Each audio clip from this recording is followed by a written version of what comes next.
Shalom, good evening. This is TV7 Israel News broadcast to you from Jerusalem. Israel unites in mourning as Seuraa Bibas and her two little boys, Ariel and Kfir, are laid to rest. The IDF strikes at Hezbollah terror targets in Lebanon amid repeated violations of the ceasefire by the Iranian proxy. The jihadist regime in Damascus attempts to defy Jerusalem's red line vis-a-vis southern Syria, drawing a vigorous response.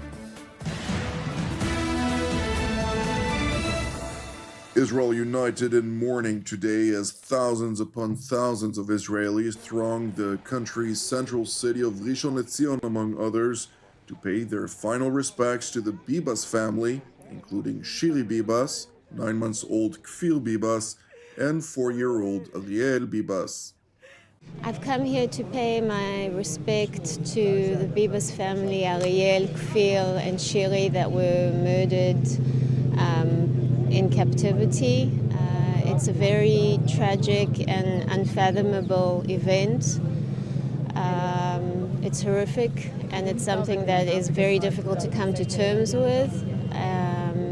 And it's the little bit that we can do to try and show our solidarity with the family. Following the motorcade's arrival at the cemetery in Seuraa, which is a town near the family's home in the community of Nir Oz, Jonathan Bibas, husband of the late Seuraa and father to the late Kfir and Ariel, who was recently released after 485 days in Hamas captivity, initially eulogized his wife in the company of his family and closest friends.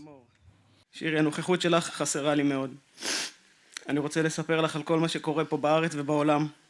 שירי, כולם מכירים ואוהבים אותנו, את לא מבינה איזה הזוי כל הטירוף הזה. שירי, אנשים אומרים לי שהם תמיד יהיו לצידי, אבל הם לא את. אז בבקשה תישארי לידי ואל תלכי רחוק. שירי, זה הכי קרוב שאני אלייך מאז 7/10, ואני לא יכול לנשק אותך ולחבק אותך, וזה שובר אותי והורג אותי. שירי, בבקשה תשמרי עליי. תשמרי עליי מפני החלטות גרועות, תשמרי עליי מפני דברים רעים, ותשמרי עליי מפני עצמי. תשמרי עליי שלא אשקע בחשיכה. מישמיש, אני אוהב אותך. Jonathan Bibas continued by eulogizing his two little sons. אריאל, אני מקווה שאתה לא כועס עליי שלא הצלחתי להגן עליכם כמו שצריך, ושלא הייתי שם בשבילכם. אני מקווה שאתה יודע שחשבתי עליך כל יום וכל דקה. אני מקווה שאתה נהנה בגן עדן. אני בטוח שאתה מצחיק את כל המלאכים עם השטויות והחיקויים שלך. אני מקווה שיש מלא פרפרים שאתה יכול להסתכל עליהם כמו שעשית בפיקניקים שלנו. צ'וקי, תיזהר שאתה יורד מהענן, שלא תדרוך על טוני. תלמד, כפיר, את כל החיקויים שלך, ותצחיק את כולם שם למעלה. אריאל, אני אוהב אותך. הכי בעולם, תמיד בעולם. ממש כמו שאתה היית אומר לנו. כפיר, אני מצטער שלא שמרתי עליכם טוב יותר. אבל חשוב לי שתדע שאני אוהב אותך מאוד, ואני מתגעגע אליך מאוד. אני מתגעגע לנשנש אותך ולשמוע אותך צוחק. אני מתגעגע למשחקים שלנו בבוקר, כשאמא הייתה מבקשת שאני אשמור עליך לפני שאני הולך לעבודה. כל כך אהבתי את הרגעים הקטנים האלה, והם חסרים לי היום יותר מתמיד. כפיר, אני אוהב אותך הכי בעולם, תמיד בעולם. יש לי עוד המון דברים להגיד לכם, אבל אני אשמור אותם כשנהיה לבד. לבד.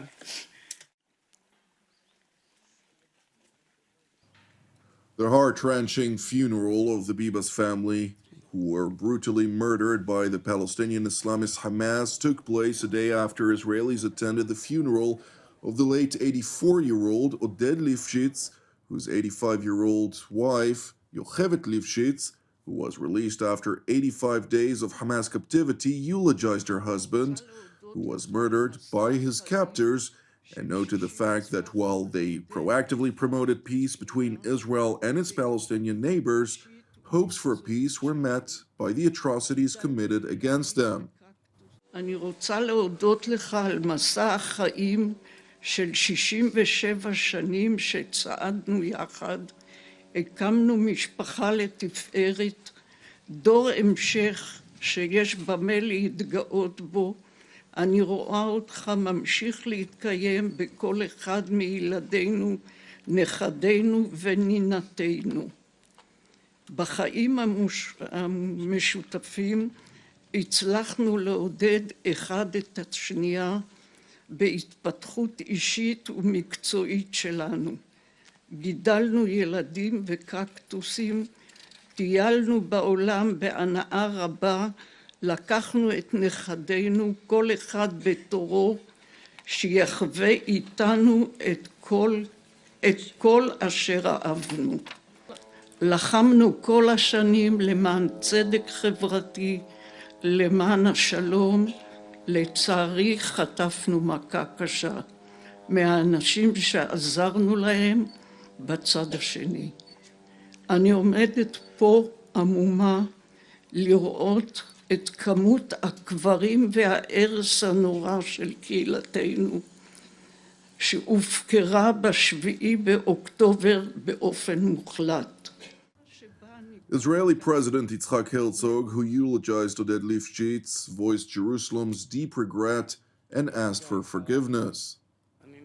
אני ניצב כאן מול רגבי אדמתך, וכנשיא מדינת ישראל בשם מדינת ישראל, אני מבקש ממך, עודד האהוב, מיוחבת וממשפחתכם היקרה, סליחה.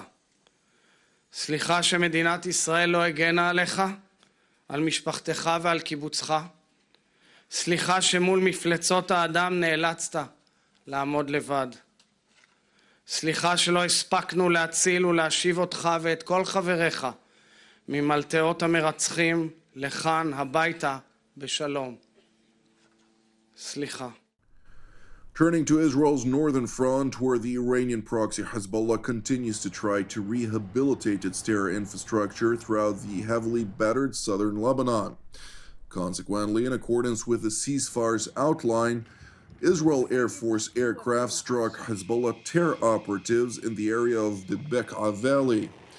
The strike was conducted after the terrorists were identified operating within a Hezbollah production and storage facility for strategic weapons.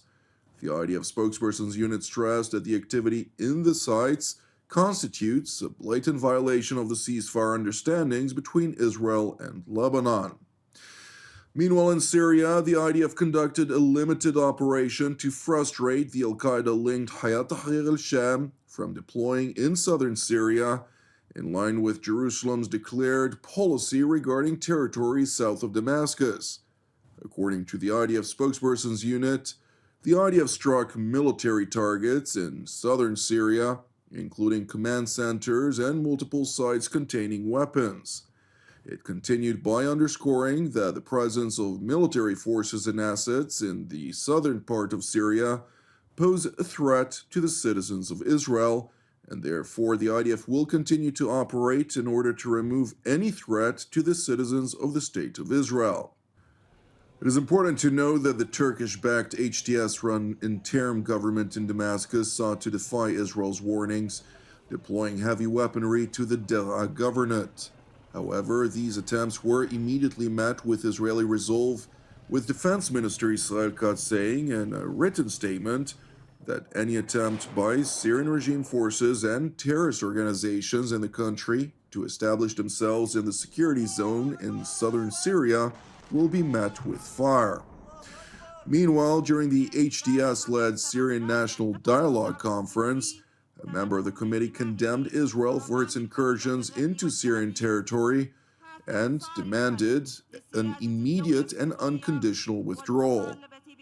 إدانة التوغل الإسرائيلي في الأراضي السورية باعتباره انتهاكا صارخا لسيادة الدولة السورية والمطالبة بانسحابه الفوري وغير المشروط ورفض التصريحات الاستفزازية من رئيس الوزراء الإسرائيلي ودعوة المجتمع الدولي والمنظمات الإقليمية إلى تحمل مسؤولياتها تجاه الشعب السوري والضغط لوقف العدوان والانتهاكات.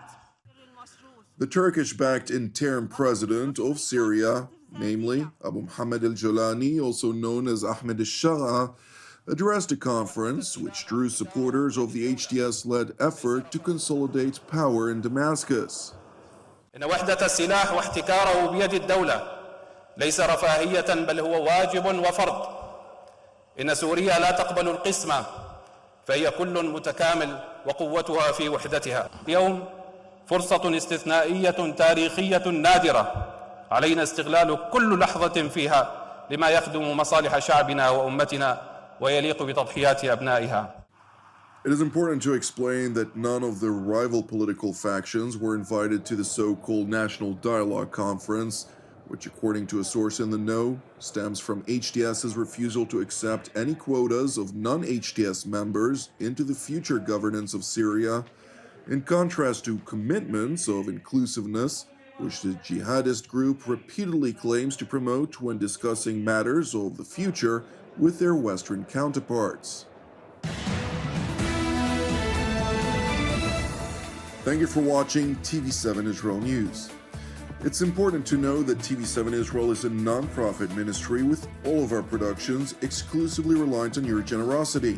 Therefore, if you're blessed by the content of our programs, I would like to encourage you, support TV7 Israel with a donation. You can do so via our website at www.tv7israelnews.com. Separately, as ever, pray for the peace of Jerusalem and salvation of Israel. I'm Jonathan Hessen wishing you an Erev Mevorach, and God willing, we'll see you during our next update. Until then, Shalom from Jerusalem.